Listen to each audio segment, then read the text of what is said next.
Hello, my name's Jed Dodd, aka PeaceHavens. I'm the director of the PeaceHavens project, which identifies all the Russian Flax Bale Seals. Apart from the bale seals, there's a whole range of bag seals, and part of our team is Stuart Elton, who has the bagseals.org, and he identifies any bag seal. And we have Paul Cannon. Now he's the academic, and he spends his life searching through records, and he'll come up with some really interesting information on different kinds of seals. We're doing well. If you're not into seals, it's a bit like watching paint dry. But from 2 years ago, when I first found my first Russian Flax Bale Seal, didn't know what it was, put it into FLO, didn't want to know because it's written in Russian, Cyrillic to be more accurate. I put it into Stuart at the bagseals.org, and he said, yeah, it's a Russian Flax Bale Seal, but I'm not right good on identifying. So I thought, well, I can read this. I got this place in Bulgaria, I know the Cyrillic language, Cyrillic alphabet. So I started identifying them, and from one seal 2 years ago, we now have over 4,500 on our database, which is the largest in the world beyond a shadow of a doubt, and we can pretty much identify anything in the seal line. So I'm going to start off with what you really should do, and the first thing is, when you don't have to send seals, send the pictures. But front and back. And if you're going to send a lot, send 2 at a time. One front, one back picture, because we've got to know which front goes with which back. It's simple, but at our end, oh my goodness. Right, so the first thing is, a lot of people send me seals. So I'm going to tell you how to send me seals, because you mustn't send them loose in a bag. They just bounce around in the post and they destroy one another. Now I know this because for 20-30 years I've been in the essential oil business and sending out bottles of oil through the post. And in the old days, in the beginning, we had a lot broken. So there's only one way to do it. You put them in the bag. Let me show you. This is what you don't do. You don't send them loose in a bag, because they just flop around and they bash one another up. You can see all of the lead coming off onto the bag. What you've got to do, it's a bit hard one-handed. I ought to get one of these selfie sticks, you know, but I'm not that much into selfies. Who wants to look at me? Oh, the man with the beard. Oh, come on, play nice. Wrap them up like that, and then get some sellotape and whoa, go right round them and seal it. Just one big thing like that, which cannot move, and they can't rattle against one another. And that's the way to send things through the post. Make it into one slab which cannot break. You know, I bought a detector once way back, and some idiot sent it me through the post. I bought it off eBay, and it left the battery loose inside the box where all the bits were, and it coming through the post, it had just bounced back and forwards, and when I opened the box, half of the inners just fell out in little bits. No, wrap them up, sellotape, one piece, make sure they get here in one bit. Okay, don't scrub them to death, leave them dirty like this. I've had a batch sent here from Scott Leitch. 2 are Russian Flax Bale Seals. The others are Almage seals. What we got here? Cement bag seals. This is a Dutch custom seal. That says Customs and Excise. Post number 200 and what are you? 86. Funny enough, it looks like an 8. Probably is an 8. So what you do with these things, You put them in a bit of warm soapy water like this. Just rub them with your finger and dry them off on a towel like this. What that does, it leaves a bit of muck behind so that you can see the details. Now the number of pellets on this cross, this is a Baltic State seal. And how many are there up there? 1, 2, 3, 4, 5, 6, 7, 8, 9. It's a 9, 9. And actually there's nothing in the bottom. So, okay. Oh, hey, I'm misting up. I'll be back with you when the mist clears. Okay, let's have a look at the other flax bale seal. Just lightly brush between your fingers. The dirt round my way is really black, so when I do it like this, it leaves all the black behind the letters and they really stand out. Okay, let's see if we can get this somewhere else so it doesn't mist up. You are PD, so you're a hemp seal, you're not a flax seal. F, Balushkin, and no, not Balushkin,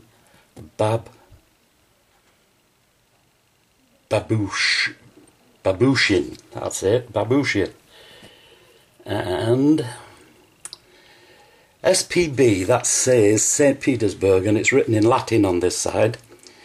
IK9K.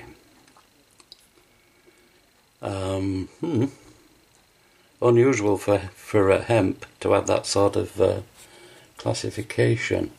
Let me just check. Yes, it's definitely a hemp seal. 180 blah, blah, blah, something or other. Possibly 8 or 9. But quite nice seal, and on the database we'll be able to get quite a lot of data off this. But there you go. Now, let's have a look at a couple more.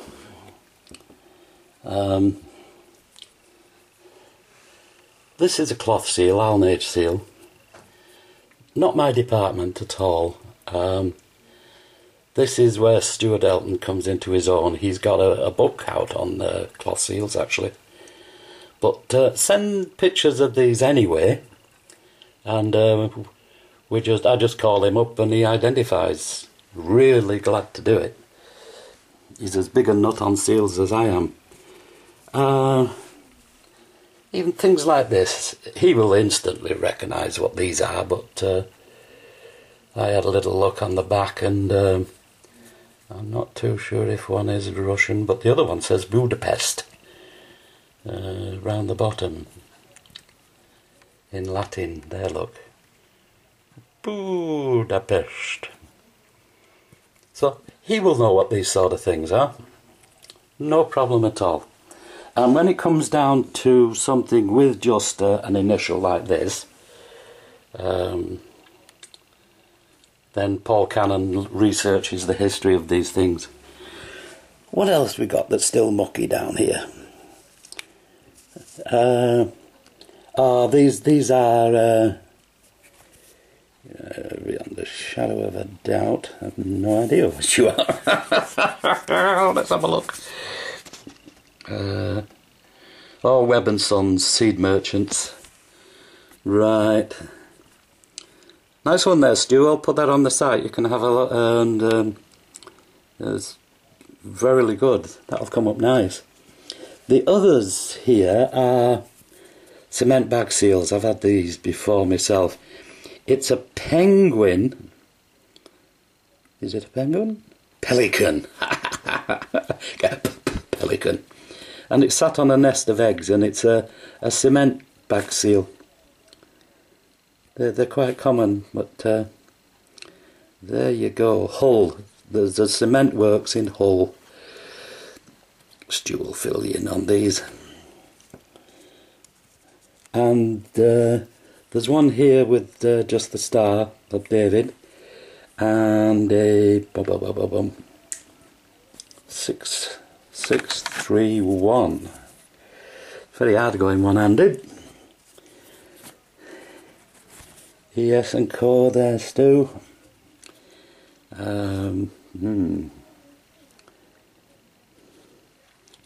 Well, it's got to be a manure seal. Yeah, it says manure down the bottom.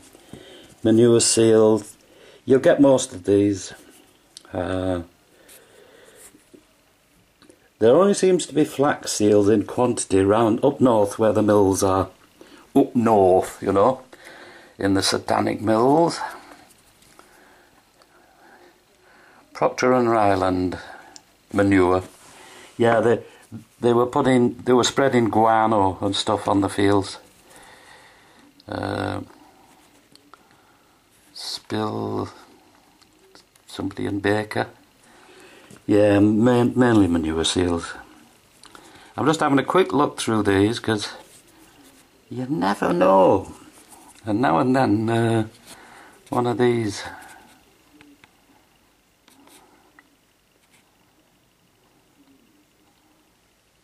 That's like Chesterfield, whatever that be. Now and then you get a real oddity. There, guano, look.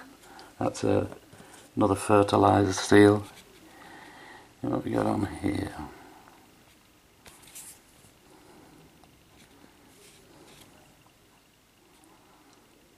Problem with seals is they wear.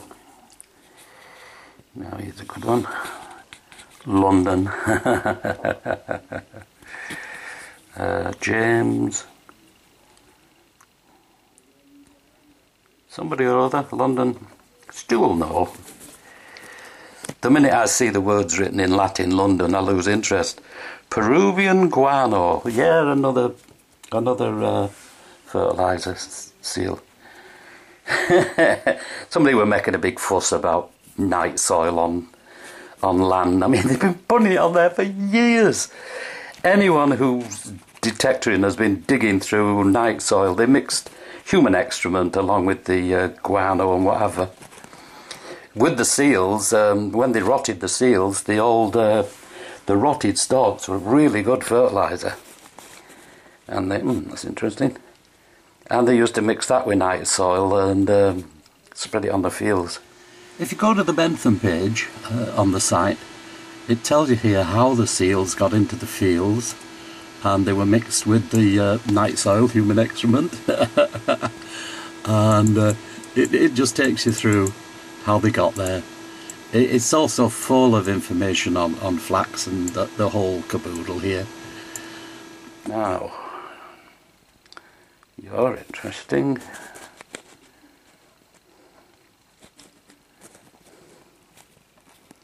No, it's English.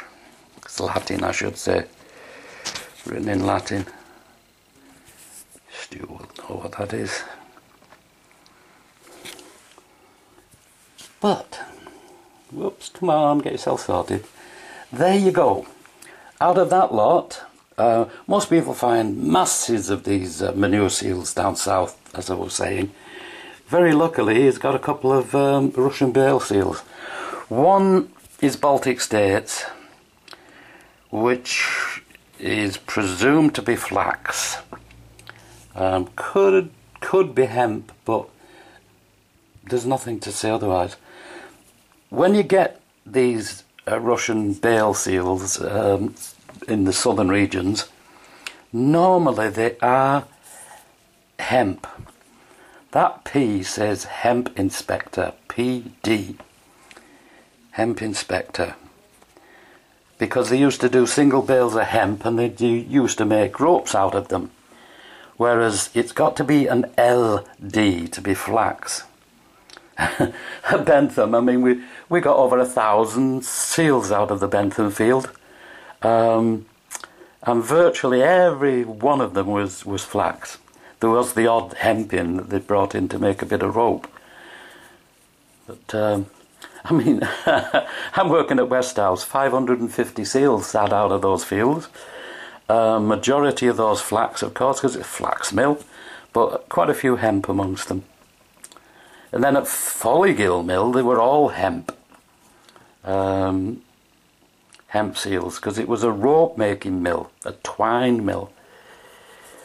There's a lot more into this than meets the eye, you know. So anyway, if you're into seals, you're into seals. And if you're not, well, go watch Boris Johnson yelling at some taxi driver on the telly. Actually, the taxi driver started it, because Boris has opened up taxi driving in London to private enterprise, I think, and they don't like it. I don't know, I'm not into this, it's just, I find it a laugh. I like Boris, he's human. Yeah, I'm not sure what they are, but there's some nice stuff. Right, now let me take you on to the next stage. Okay, the next most important step, very important, out into the greenhouse, where it's fairly warm. Put your seals onto your kitchen paper like so, and then use some of Alfred's clear lacquer in a can.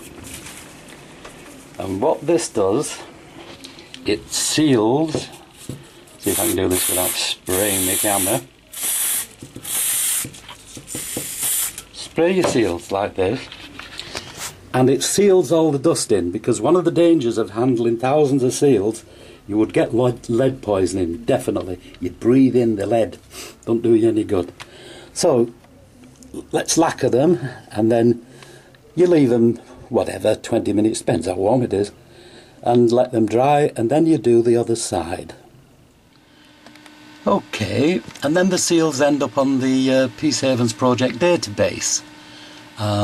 This is the opening page of the database, and wait, right down here, we've got pages and pages on different mills and where the seals are coming from. Right, and also at the top there, I'll point this out.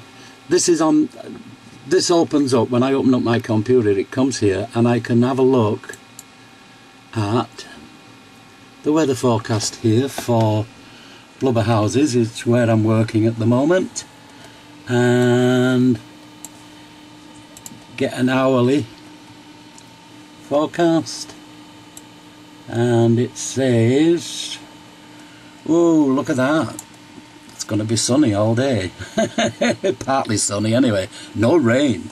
So really I should be out. I should be doing this, I should be out. Okay, let's go back to where we were, and we go to identification page, which is down here. And to make it really quick, I've split them up. So far we've got we're over 600 that's been identified for other people and museums and FLOs. And if we go to this last one here, number 600, it makes it very quick, this.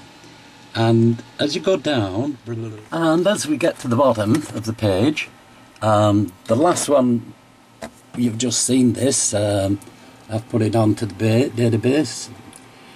This is who sent it in. If you click on there, you go to all the different crosses. So it's a fully integrated database, this. And it's a cross, quartered plus, it's a quartered plus shield with 9900 pellets in it. That's its identification. Eddie Goodall there, Rotherham, sent that one in.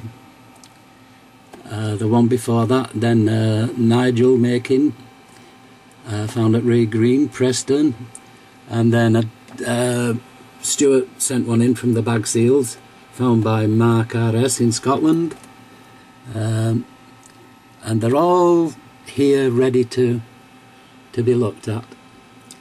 And there's 4,500 on this database. Carl Robinson found that one in York. And that's where they all end up. Anyway, I hope you found this interesting. And yeah, till I see you next time, you take care. Bye.